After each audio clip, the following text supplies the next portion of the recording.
আজ আসুন আমার পুকুর পাড়ে বসে আপনাদের সাথে একটু সুখ দুঃখের গল্প করি।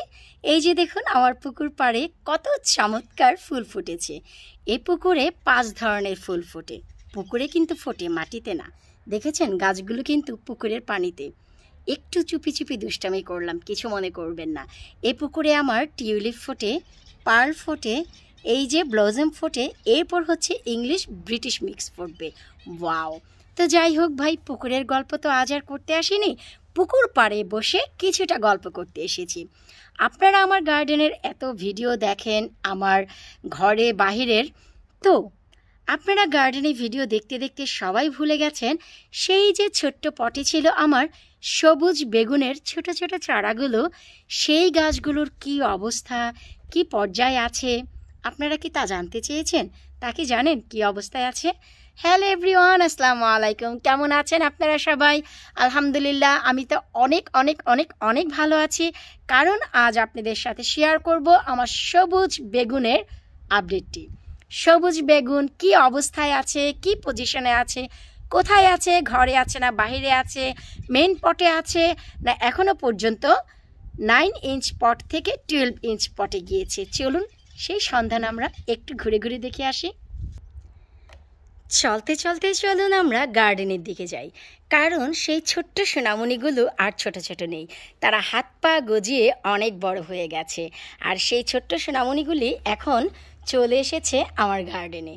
এই যে দেখতে পাচ্ছেন, আর অনেক অনেক অনেক বেশি রোদ, তো হয়তোবা আমি ভিডিও করতে যাচ্ছি আপনারা সেটি বুঝতেও পারবেন, কারণ এখন এই রোদের রিফ্লেকশনে আপনারা সব কিছু বুঝতে পারবেন। তো যাই হোক, চলুন আমরা একটু ঘুরে ঘুরে দেখে আসি যে আমাদের বেগুন গাছগুলোর কি অবস্থা। তো আমি একটু চেষ্টা করছি যেন আপনারা পুরো ক্লিয়ার দেখতে পান ভিডিওটি, সেভাবেই আমি ক্যামেরাটি ধরব।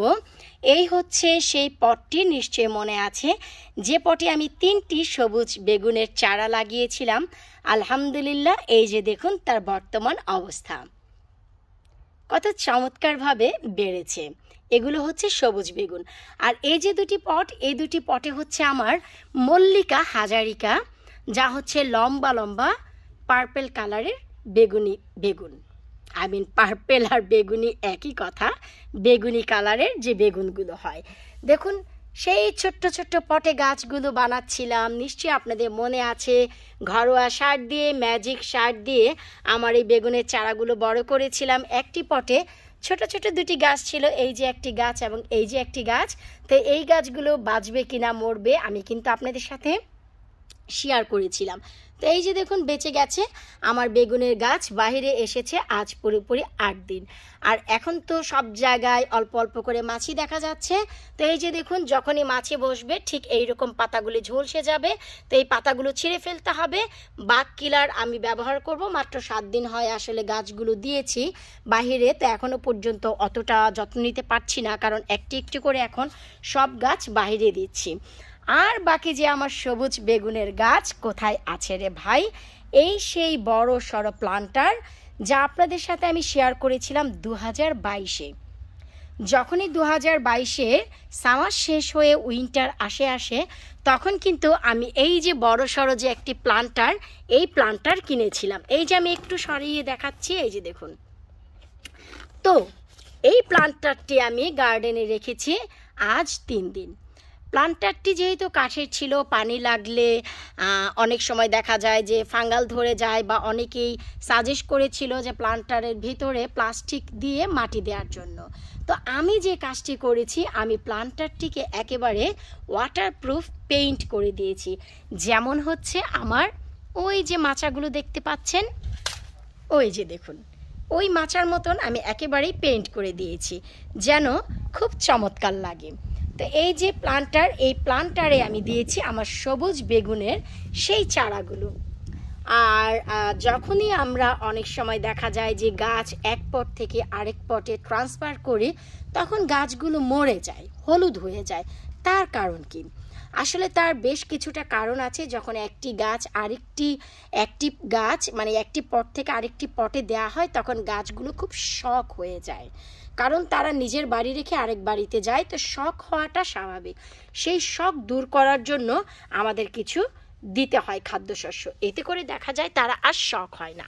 এই যে দেখুন, আমি একটু কাছ থেকে দেখাচ্ছি, এই হচ্ছে আমার প্লান্টার। তো এটি দুটি কম্পার্টমেন্টে ভাগ করা আছে। তো প্রত্যেকটি কম্পার্টমেন্টে আমি 4টি করে গাছ দিয়েছি। আসলে সবুজ বেগুনের চারা এত বেশি হয়েছে, এই যে সামনে দেখতে পাচ্ছেন এইগুলো সবুজ বেগুনের চারা, এই যে দেখুন সব আমি বাইরে দিয়ে দিয়েছি, কারণ এখন ওয়েদার সাপোর্ট করছে। তো এই পর্যায়ে আসলে গাছগুলো বড় করা দরকার খুব দ্রুত হারে, তবেই না আমরা ফল পাবো। তো আমি আসলে আপনাদের জন্য একটি ভিডিও করতে চেয়েছিলাম যে একটি গাছ যখন এক পট থেকে আরেক পটে ট্রান্সফার করা হবে তখন আমরা কিভাবে মাটি প্রসেস করব। তো আসলে আমি ভিডিওটি করতে পারিনি, আজ থেকে 3 দিন আগে আমি যখন গাছগুলো ট্রান্সফার করেছি ঘরের পর থেকে, তো আমি চেয়েছিলাম যে ভিডিও করব, কিন্তু আমিনা বুড়ি এত জ্বালাচ্ছিল। আবার ঠিক সেম ডেতে আমি পেইন্ট করেছি, পেইন্ট করার ঠিক 3 ঘন্টা পরে আমি গাছগুলো দিয়ে দিয়েছি, কারণ এত বেশি কড়া রৌদ্র যে আমার পেইন্ট শুকিয়ে গেছে।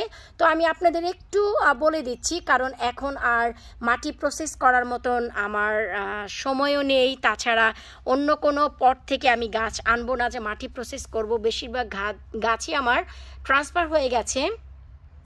তো এই যে মাটিগুলো দেখুন, আমি মাটিগুলো যে প্রসেস করেছি শুধু বেগুন গাছ না, এটি যে কোনো গাছের জন্য মোস্ট ইম্পর্টেন্ট। যখনই আপনারা একটি গাছ আরেকটি পটে ট্রান্সফার করবেন, ফার্স্ট অফ অল এখানে আমি মাটি নিয়েছি, কম্পোস্ট মাটি, তার ভিতর আমি দিয়েছি চা পাতা, খাবারের যে চা পাতা সেই চা পাতা, খাবারের কফি, ডিমের খোসার গুঁড়ো এবং মোস্ট ইম্পর্টেন্ট গাছকে যে শক হওয়া থেকে বাঁচায় অ্যাপসম সল্ট। জি হ্যাঁ, এটি খাবারের সল্ট নয়, অ্যাপসম সল্ট আপনারা যে কোনো গার্ডেন সেন্টার থেকে পেয়ে যাবেন। তো এই যে দুটি কম্পার্টমেন্টে আমি 1/2 চামচ করে 1 চামচ মিক্স করেছি, যেটি দেওয়ার কারণে গাছ কখনই শক হবে না, হলুদ হবে না, এক পট থেকে আরেক পটে নেওয়ার পর গাছটি মরেও যাবে না। এটি আমি যে কোনো গাছের ক্ষেত্রে করি। যখনই আমি একটি পট থেকে আরও একটি পটে গাছ নিয়ে আসি, অ্যাপসম সল্ট এই জিনিসটি আমি আমার মাটি তৈরিতে কখনোই মিস করি না।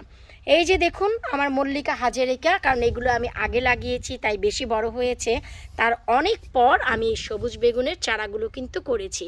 তো এই যে আমার প্লান্টার জায়গা পেয়েছে, আমার যেখানে কনজারভেটরি রয়েছে, এই যে আমি একটু দেখাচ্ছি, আমার কনজারভেটরি সাথেই যে একটি স্ল্যাবের জায়গা দুটি পাশেই আছে, ওই যে ও পাশে কিছু অন্য গাছ, আর এই পাশে আমি পুরো বেগুনের ফলন করতে যাচ্ছি, কারণ আমি চাচ্ছি যে বেগুন গাছগুলো একটি পাশেই থাকুক, এতে করে লুক আফটার করতে ইজি হবে। যখনই আমরা কীটনাশক দিব একবারে সবগুলো গাছে দিয়ে দিতে পারবো, যখনই খাদ্য দিব একবারে দিতে পারবো, কারণ আমাদের কিন্তু মরিচ এবং বেগুন গাছে পেস্টিসাইড করা লাগে, এটা নিশ্চয়ই আমরা যারা বাগানি তারা সবাই জানি। তো এই পেস্টিসাইডের জন্য বেগুন গাছ সব একসাথে রাখা খুবই ভালো আইডিয়া, এবং মরিচ গাছ সব এক সাইডে রাখা, এতে করে অন্যান্য গাছের উপর কোনো এফেক্ট পড়ে না। এই যে দেখুন আমার বেগুন গাছের পাশে কিন্তু আমার চমৎকারভাবে আরও একটি গাছ বড় হচ্ছে। বলুন তো এটি কি গাছ, দেখি আপনারা বলতে পারেন কি না। জি হ্যাঁ, এটি হচ্ছে ওয়াটার স্পিনাচ, যাকে বলা হয় কলমি শাক। দেখুন খুব চমৎকারভাবে বাড়ছে, আর এটিও একেবারেই আমার বাহিরে চলে এসেছে।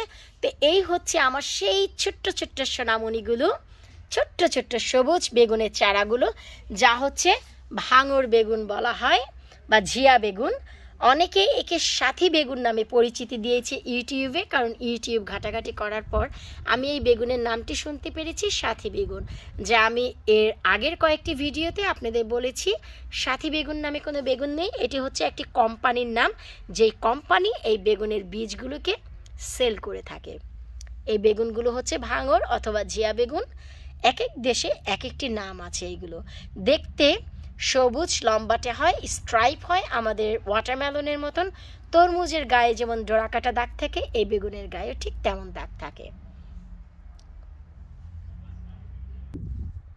পুকুর পাড়ে বসে ভিডিওটি শুরু করেছি, তাই পুকুর পাড়ে বসে আবার শেষ করতে যাচ্ছি। তো আশা রাখবো আজকের এই ভিডিওটি আপনাদের অনেক ভালো লাগবে। বেগুন গাছের এই আপডেটটি দেখতে পেরে আপনারা অনেক উপকৃত হয়েছেন এবং একটি গাছ এক পট থেকে আরেক পটে ট্রান্সফার করার সময় আপনারা জানতে চাচ্ছিলেন যে মাটি কিভাবে প্রসেস করবেন।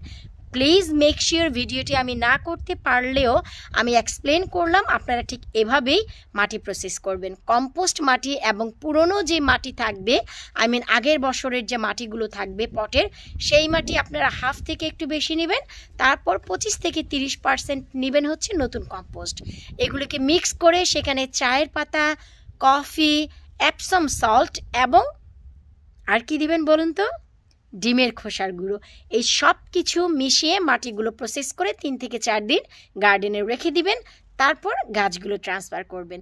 এতে করে আপনাদের গাছ হেসে খেলে বড় হবে। বিদায় নিচ্ছে আজকের মতো। আল্লাহ হাফেজ।